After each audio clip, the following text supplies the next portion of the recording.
think I could make some money like taking my top off. Oh, yeah, I made this all on Onlyfans. You need to make so much more than that. Who are you? I'm your girlfriend. That's just not the case anymore. Knock on wood.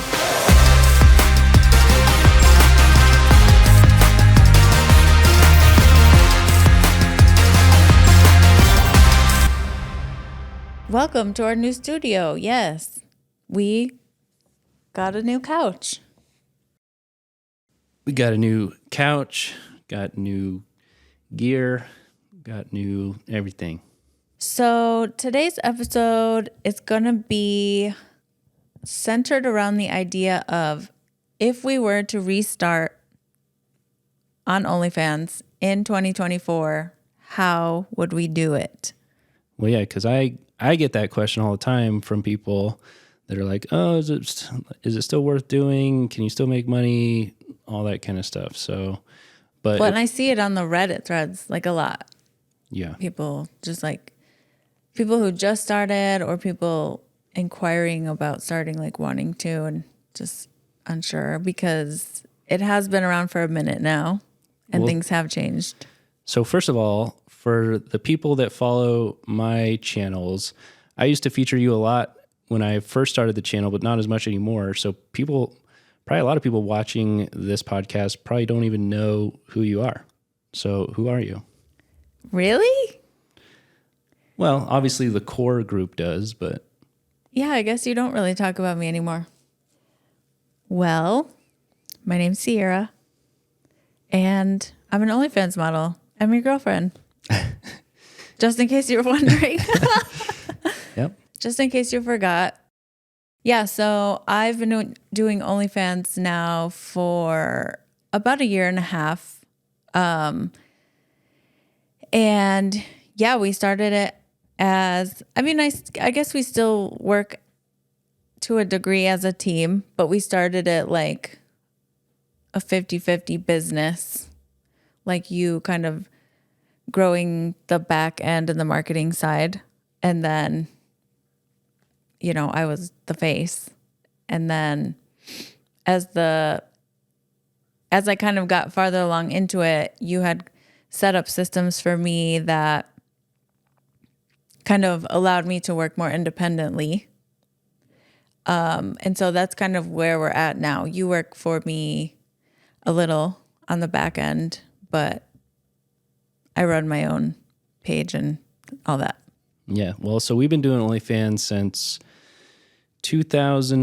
late 2021, early 2022. And so why was that something you wanted to do? Well, the first people that I saw doing it were celebrities like Cardi B and like Bella Thorne and stuff. When I was first introduced to it, I didn't even know that it was so easily accessible to just like the average person, I guess. And if I'm being honest, I think Cardi B is the one that like said something about it being just like anybody can do it type of thing. Like just talking on her stories one day. And then I was like, wait, what the hell is that? And then kind of just went from there. I was just kind of like, hey, I heard about this thing and I think I could make some money like taking my top off from home. Yeah, so for the people that haven't seen my videos, so I started kind of documenting the strategies that we were using, which just so people have some context. So I've been basically internet marketing since 2011. And so when you were interested in doing OnlyFans, I was kind of against it at first because I was like, oh boy, she doesn't like realize how much it actually goes into like building an account and making money consistently and stuff like that. My biggest turnoff to it at the time was that there was so many, like OnlyFans was really pushing their affiliate program. And so there's like a lot of these girls on TikTok and everywhere, making money at the club. And so they just had a bunch of cash. And so they'd come home and like make it rain cash on themselves and be like, oh yeah, I made this all on OnlyFans, because they were trying to get, people to click on their referral links and stuff like that. So I knew that was kind of your perception of it. Like, oh, I just need to post a little bit on Instagram and I'll make a bunch of money. I was like, oh boy. Yeah, I had no like realistic idea of what it was. But when I did start to like kind of learn about it, what you're saying about the affiliate program is true. That was very much a thing back then. That is not really quite as big of a thing anymore. Yeah, so they pulled back on that just because they were taking heat, I think, from like being labeled as a pyramid scheme and stuff like that. So I think they pulled out a lot on their push on the affiliate program. So, but then once I started kind of like researching into it a little bit, I was like, you know what? With my marketing background, we could definitely like build something out of this. So that's what we did. Yeah, so that was summer of 2022. And like I said, we kind of just began with the basics on just TikTok and Instagram. How would you say that the market or the marketing strategies, I guess, have changed? Like, if we were to start over, would that still be where you would have me start on Instagram and TikTok, or would it be somewhere else? Yeah, so the thing about when we started versus now is at the time, the main strategy was basically, creating all these little thirst trap type of videos and posting on TikTok, and TikTok was really pushing that kind of content. I think where a lot of creators get confused is you can still go on TikTok and you can still see other creators that are getting a lot of views doing that kind of thing. But what a lot of people don't realize is that the whole name of the game is to build trust and build authority on the platform. And as you build trust and authority on the platform, then you can kind of do things that other people wouldn't necessarily be able to get away with. And so that's really the biggest difference between now and then. At that time, you could come in, just start posting that stuff, start getting traction, and that's just not the case anymore. And so how would you suggest a person builds trust then? Like, what does that content look like in 2024? Yeah, so I've actually been preaching this for months and months and months, and I think people are finally starting to kind of see it.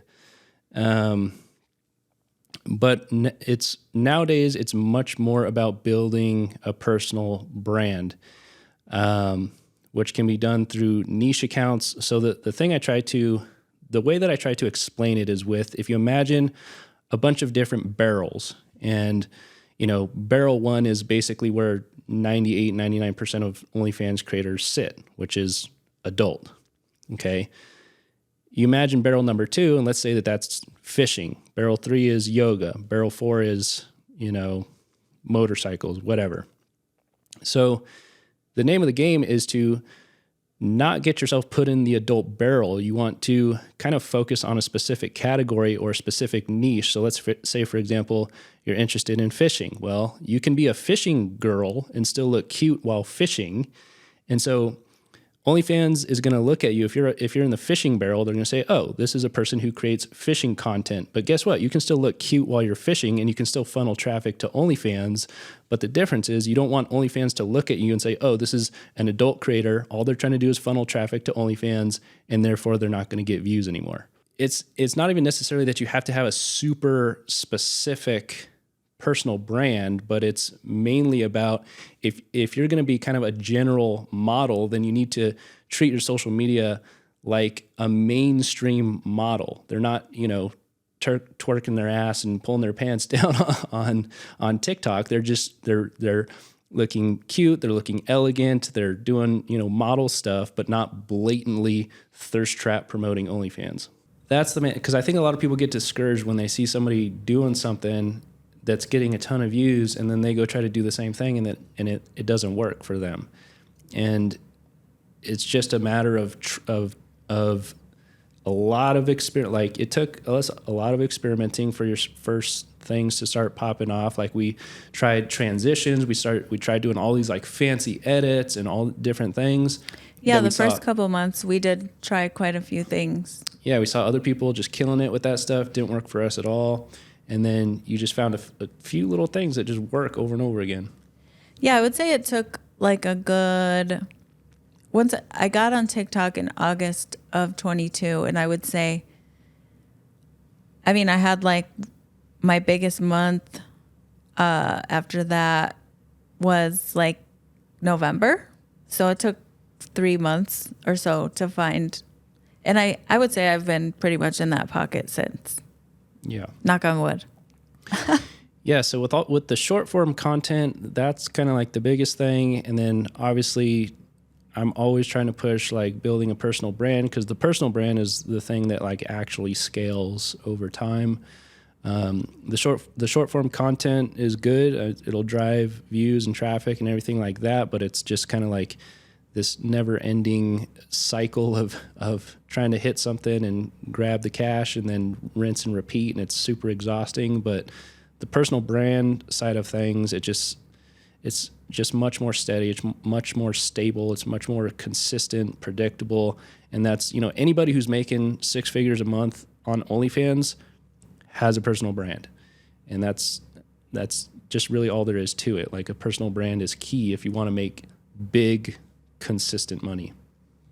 Well, and in kind of looking forward a little bit, having a personal brand is good for, if when you come to the point where you are ready to kind of transition out of OnlyFans, you've built a foundation there where it's kind of like you have this audience that trusts you and blah, blah, blah. And then if you are, you move into life coaching or fitness, whatever, there's a billion things, selling, writing journals or whatever, all the things that people do on the internet. There's a million ways. Like, most of the OnlyFans creators that I know, they don't want to do it forever. It's usually a means to an end. They just want to make money to go into real estate, or they want to make money to start a different business, or they want to do this and that.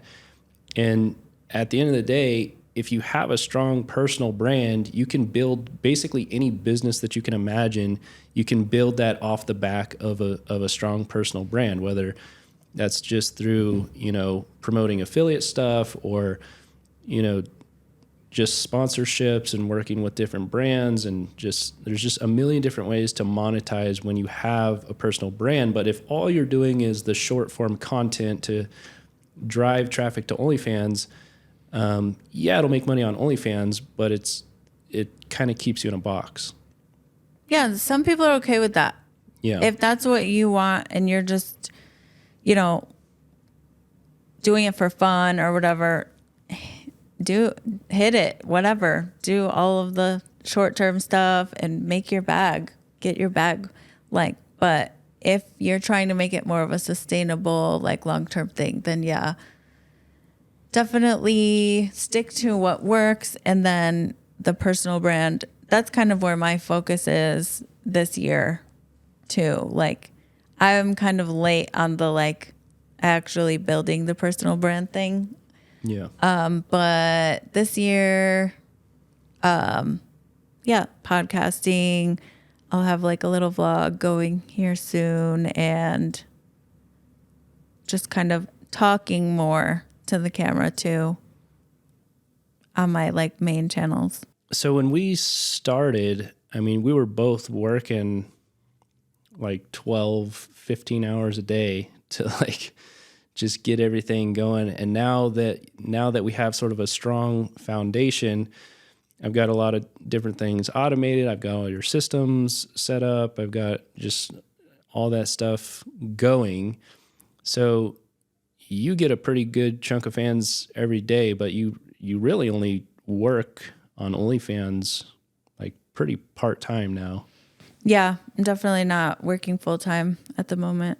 So we have all those. So that's kind of the main thing is, I think a lot of people are stuck in that hustle mode. And for me and for us, it's always been about kind of laying out the foundation one brick at a time, until you get to a certain point where you've got a lot of your business either automated or delegated or, set up in ways to where you're not going to completely burn yourself out working all day, every day, which is a lot of this rinse and repeat type of stuff that just doesn't really scale that well over time. Is the method of getting a fan from a social channel to OnlyFans the same as it was when we first started, or what is kind of the recommended direction to go in terms of like converting a view on TikTok to a paying customer?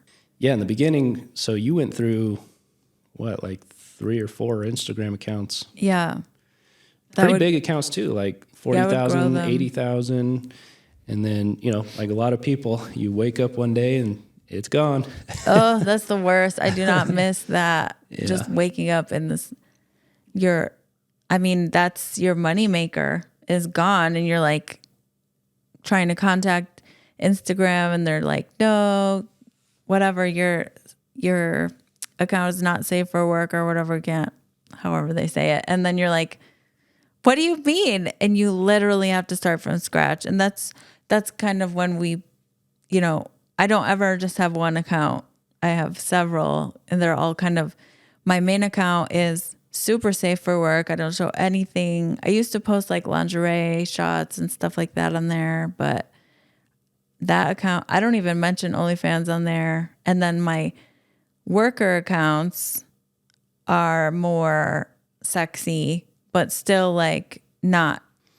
Yeah, so I'd say that's when I started getting really involved, was when you kept getting banned. Before that, I was testing different automation strategies and stuff like that. But when the accounts kept getting banned and stuff, that's when I really got into nerd mode and started testing like all kinds of different systems, all kinds of different stuff, all kinds of different strategies, all kinds of different tools, and just spent a huge amount of time split testing every possible strategy out there. And then that's basically when I started the first OnlyFans video on my YouTube channel. And then from there, I started kind of documenting, the different strategies and stuff that we were using. And that's when I started getting a lot of messages from other creators like, oh, help me do this and do that. And that's obviously where the whole community started. But yeah, it all basically started when you were just getting banned over and over and over again. And then we kind of got that dialed in, and then I started documenting that. And then ever since then, the entire focus has been around building sustainable accounts. Like, how can we do this in a way to where we don't have to fucking start over every other month from square one? By the way, if you want to join us in the OnlyFans Level Up community, that is where I share all of my best secrets and strategies for OnlyFans creators, many of which are hitting really big numbers, as you may have seen from various guests on this podcast. But either way, it's a great place to be if you want to network or learn all of the best secrets and strategies to grow your OnlyFans account. You can find all of that information with the link down in the description below. But for now, back to the podcast. Yeah. And I think we have figured that part out for the most part. Knock on wood again. My worker accounts are really strong. They're like sizable at this point. And